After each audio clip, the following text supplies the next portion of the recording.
Hola a todos, soy el profesor Villar y les doy la bienvenida a esta presentación donde vamos a hablar sobre en qué tenemos que basarnos a la hora de seleccionar un antimicrobiano para tratar infecciones por bacterias. Cuando hablamos de terapia empírica, pues nos estamos refiriendo a qué vamos a usar, excepto por hacer un cultivo y antibiograma para seleccionar un antimicrobiano. Es decir, ahí incluimos pues la experiencia previa, la historia, la opinión de expertos o bibliografía que podamos consultar, todo lo que queramos, excepto hacer la selección basándonos en un cultivo y una susceptibilidad. Aquí, pues en esta diapositiva tienen los criterios de selección, en otras palabras, los pasos que tendríamos que dar o seguir a la hora de seleccionar un antimicrobiano u otro. Lo primero es decidir si el diagnóstico sugiere que necesitamos usar un antibiótico o no. Esto os puede parecer muy lógico, pero en realidad hay muchas condiciones en las que se están usando antibióticos y en realidad pues no se necesitan. Por ejemplo, para casos de diarreas agudas, casos de tos de las perreras, la traqueobronquitis de los gatos, piodermas superficiales. Todas esas son, si queréis, situaciones en las que en realidad pues no se hace falta el uso de antimicrobianos sistémicos. Lo otro es ver cuál es el organismo que es más probable que esté implicado. Hay enfermedades que suelen estar relacionadas con organismos específicos y esto pues es importante porque muchos veterinarios pues no hacen esa conexión. Lo que hacen es relacionar una enfermedad con el antibiótico. Por ejemplo, a la hora de tratar una pioderma o una cistitis, lo ideal sería decir que voy a tratar una pioderma por Staphylococcus pseudointermedios o por ejemplo una cistitis por Escherichia coli, y para ello pues es necesario que sepamos cuáles son los organismos más corrientes para cada una de esas enfermedades.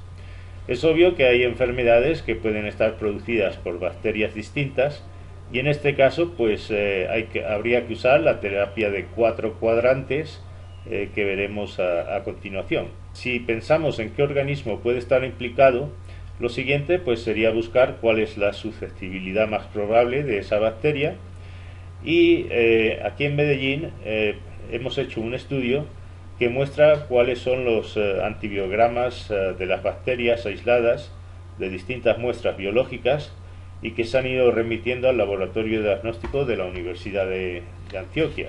Y al final de la presentación pues mostraré algunos de los datos de dicho estudio. Otra cosa que hay que tener en cuenta es qué región del cuerpo está implicado. Esto parece una tontería, pero es bien importante porque tenemos que seleccionar un antibiótico que sea capaz de llegar o penetrar a donde está la infección. Hay sitios del cuerpo como por ejemplo la próstata, el cerebro, la glándula mamaria, los bronquios, las articulaciones, donde es, por así decirlo, más difícil acceder a través de la sangre. Y en estos casos, pues lo ideal obviamente va a ser escoger un antibiótico que tenga un alto volumen de distribución y permita llegar a todas esas localizaciones. Otro aspecto es si el antibiótico va a ser efectivo en el medio local donde está la infección, y hay antibióticos que se inactivan, por ejemplo, en presencia de pus. Por tanto, pues si tenemos una herida con exudado purulento, pues lo primero que habría que hacer es drenar y limpiar bien esa herida para que el antibiótico, pues si llega allí, no se inactive en presencia del pus. La formulación y posología, pues obviamente también es importante porque debemos alcanzar concentraciones que sean efectivas y durante el tiempo que sea necesario, pues para eliminar toda esa infección. Otras cosas que son bien importantes es valorar los efectos adversos y el riesgo de causar toxicidad. Y hay algunos antibióticos que en este aspecto pues son más seguros que otros y por tanto pues eso también tenemos que valorarlo. Si hablamos de animales de producción, tenemos que tener en cuenta el tiempo de retiro, ya sea en la leche o la carne. Y por último, siempre hay que tener en cuenta el coste, porque hay fármacos que pueden ser igual de efectivos, pero uno ser mucho más costoso que otros. Lo que he puesto aquí en rojo es lo que se suele olvidar, y por eso lo he resaltado aquí. Como veis, el organismo que está implicado, hay siempre que pensar en ello. Es el que el antibiótico vaya a poder llegar a donde están esas bacterias causando la infección. Y por último, pues si va a ser efectivo en el medio local. Imagínense que hay mucha necrosis y presencia de pus, pues hay antibióticos como por ejemplo las sulfamidas, que se inactivan en presencia de mucho detritus y materia purulenta. Hay enfermedades que se pueden saber más o menos quién las produce, pero hay otras como las que tenemos aquí, que pueden ser causadas por muchos organismos distintos, y de hecho hay a veces son infecciones mixtas. Y por ejemplo tenemos la peritonitis, la pleuritis séptica, la endocarditis, la celulitis, una neumonía por aspiración, heridas, osteomielitis, artritis sépticas. Básicamente en todos estos casos se suele desconocer cuál es el organismo, y muchas veces, como digo, pues pueden ser infecciones mixtas. Siempre, pues en estos casos lo que habría que hacer es un cultivo y sensibilidad. Para eso no hay sustituto, y eso es en estos casos lo que va a determinar muchas veces que tengamos éxito a la hora de tratar la infección. A la larga eso nos va a ahorrar dinero, como digo, y por eso no hay sustituto en saber exactamente con lo que nos estamos afrontando. En estos casos habría que hacer un cultivo para anaerobios, que son estos son bastante corrientes en infecciones mixtas, y por eso he incluido que en estos casos se debe hacer tanto cultivos aeróbicos como anaeróbicos. Y mientras esperan los resultados del cultivo, pues lo ideal sería empezar un tratamiento con fármacos que cubran los 4 cuadrantes, que son los que voy a mostrar en esta diapositiva. ¿En qué consiste eso de un tratamiento de 4 cuadrantes? Pues básicamente se trata de cubrir tanto las gram positivas como las gram negativas, y además los que son aerobios y los anaerobios. Aquí tenemos las bacterias, algunas de las bacterias en cada una de las categorías. Como veis, los estafilococos son gram positivos y aparte son aerobios. Los clostridios están dentro de los gram positivos, pero son anaerobios. Como vemos, la Escherichia coli es una gram negativa y es aerobia. Y las fusobacterias y bacteroides pues son gram negativos, pero son anaerobios. Aquí tenemos algunos de los fármacos que cubren prácticamente los 4 cuadrantes. Si vemos la amoxicilina y el ácido clavulámico combinados, pues el espectro de acción abarca tanto las gram positivas como son los estafilococos y los estreptococos, y también las gram negativas como la Escherichia coli y las pasterelas. Aparte, pues también mata anaerobios. Y he puesto una interrogación en Escherichia coli porque, como veremos más adelante, pues actualmente existe mucha resistencia a la amoxicilina en lo que respecta a la Escherichia coli. La cebocitina y el cefotetán, estos son 2 cefalosporinas de segunda generación, y en realidad son las únicas que cubren los 4 cuadrantes.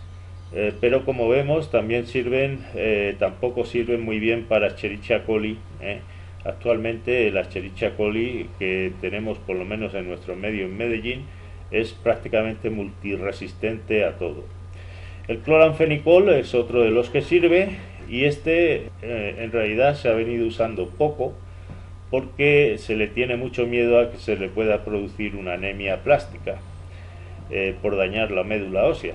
Y por eso, pues como digo, quizás no ha sido tan usado, y al no ser tan usado, pues en realidad es bastante bueno cuando existen problemas de resistencia. Y por último tenemos la pradofloxacina, que es una fluoroquinolona, y en realidad es una de las únicas fluoroquinolonas que cubre los 4 cuadrantes. En esta diapositiva tenemos otros antibióticos que tienen más probabilidad de funcionar cuando existen resistencias. El problema es que pues son inyectables y bastante costosos, pero si tenemos infecciones serias donde peligre la vida del animal, pues sería una buena selección empírica si no tenemos un cultivo y susceptibilidad. De los 3 que tenemos aquí, el meropenem, esta es una carbopenicilina, es probablemente el menos costoso porque entre otras cosas está disponible de forma genérica, pero como digo, si se está usando mucho más que los otros y por tanto pues el problema de resistencia sea también mayor a los 2 iniciales que aquí tenemos. De todas maneras, cuando tenemos una infección mixta y queremos cubrir los 4 cuadrantes, lo que más se hace en la práctica es hacer combinaciones de antibióticos. Aquí tenemos una combinación frecuente, que es dar un trimestoprim sulfa junto con una amoxicilina o penicilina G, y como veremos, el trimestoprim sulfa en realidad, aunque cubre aquí no cubre los anaerobios, pero si lo combinamos con la amoxicilina o la penicilina, pues sí lo hace. El único problema que tenemos en esta combinación es que no se cubren los Bacillus fragilis. Entonces, si hay, por ejemplo, una peritonitis o una pleuritis séptica, las peritonitis en realidad en humanos el 90% están causadas por Bacillus fragilis, pues en realidad esta combinación pues no nos serviría. Las más corrientes en pequeños animales son las que aquí tenemos para los 4 cuadrantes. Esto como digo es lo que más se usa, y como vemos lo que se hace es combinar una fluoroquinolona o aminoglucósido junto con la amoxicilina o la penicilina G. Y si se quiere también cubrir el Bacillus fragilis, pues se añade el metronidazol.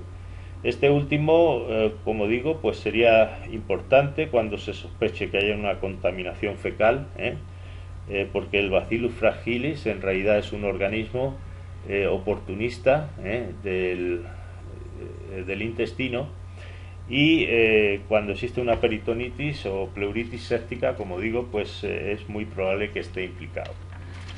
Quizás lo más corriente es el recuadro de abajo, más que el de arriba, y como vemos pues se combina una fluoroquinolona o aminoglucósido con antibióticos que funcionan para bacterias que producen beta-lactamasas.